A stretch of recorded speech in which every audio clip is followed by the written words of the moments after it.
दोस्तों नमस्कार। आज की इस वीडियो में हम बात करेंगे वृत्त के बचे हुए ऑब्जेक्टिव प्रश्नों की, क्योंकि इससे पहले पार्ट में हम 1 से 11 तक के प्रश्नों को देख लिए थे। तो इसमें जितना भी टाइप बचा हुआ है उसको फटाफट से देखते हैं। हमारा अगला प्रश्न है यानी प्रश्न संख्या 12। यदि कोई रेखा वृत्त को सिर्फ एक ही बिंदु पर स्पर्श करती है तो वह रेखा कहलाती है।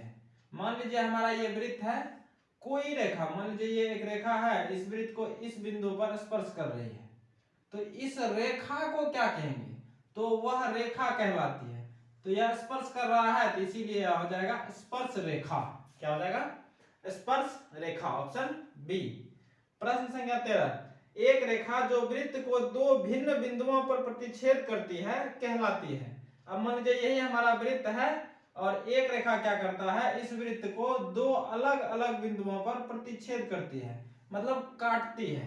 तो जब दो बिंदुओं पर प्रतिच्छेद करती है तो उसको प्रतिच्छेदी रेखा कहते हैं या छेदक रेखा कहते हैं। तो इसमें नहीं दिया गया ऑप्शन में, तो इसका आ जाएगा ऑप्शन डी, कोई नहीं। अगला प्रश्न, टीपी तथा टी क्यू किसी बाह्य बिंदु टी से एक वृत्त जिसका केंद्र ओ है पर खींची गई दो स्पर्श रेखाएं इस प्रकार है कि कोण POQ बराबर 120 डिग्री, तो कोण OTP का मान है। तो इसको बनाने के लिए सबसे पहले जो है एक चित्र बना लेते हैं। तो बोला है TP तथा TQ दो ठो स्पर्श रेखा है, ठीक है।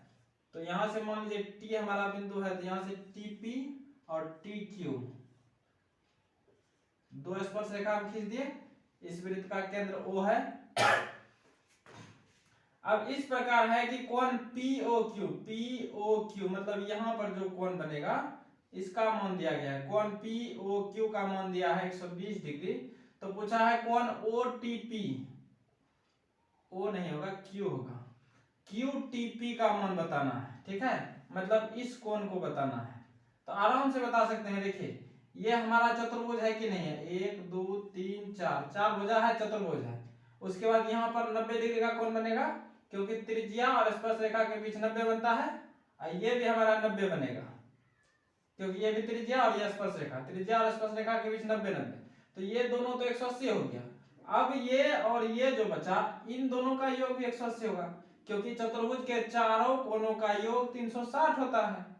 तो ये कोण और ये कोण मिला करके 180 होता है, ये थ्योरम भी है। तो ये 120 है तो ये 60 डिग्री हो जाएगा।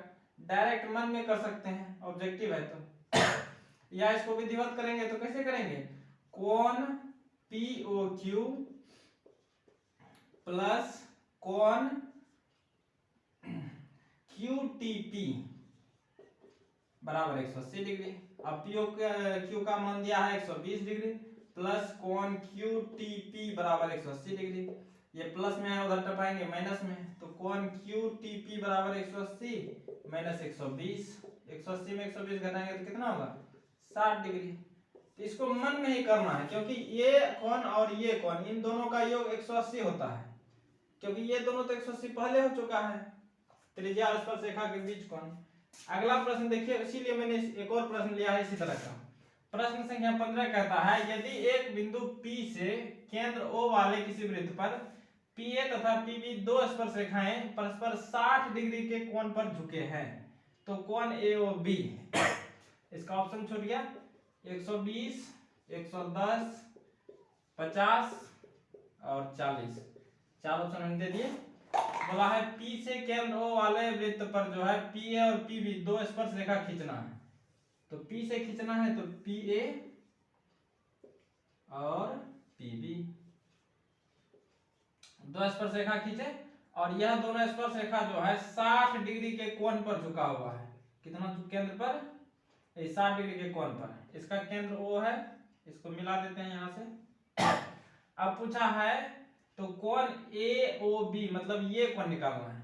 तो फिर से वही बात, यहाँ त्रिज्या और स्पर्श रेखा के बीच 90 बनेगा, ये भी 90 बनेगा, तो इन दोनों का योग 180, तो ये दोनों भी 180 होगा, क्योंकि चतुर्भुज के चारों कोणों का योग 360। तो ये 60 है तो ये कितना हो जाएगा? 120 डिग्री। अगर विधिवत चलेंगे तो लिखेंगे कोण AOB प्लस कोण APB बराबर 180 डिग्री। कोण ए ओ बी तो निकालना है हमको, प्लस ए बी भी दिया है 60 डिग्री बराबर 180 डिग्री। तो कोण ए ओ बी बराबर 180 माइनस 60 बराबर 120 डिग्री। प्रश्न संख्या 16, दो समांतर रेखाओं के बीच की दूरी 14 सेंटीमीटर है। एक वृत्त दोनों रेखाओं को स्पर्श करता है, तो वृत्त की त्रिज्या निम्न में से कौन सी है? ठीक है, तो इसमें कहता है दो समांतर रेखाओं के बीच की दूरी 14 सेंटीमीटर है। तो दो तो समांतर रेखा हम खींच लेते हैं अपने मन से, और इनके बीच का दूरी दिया गया है कितना?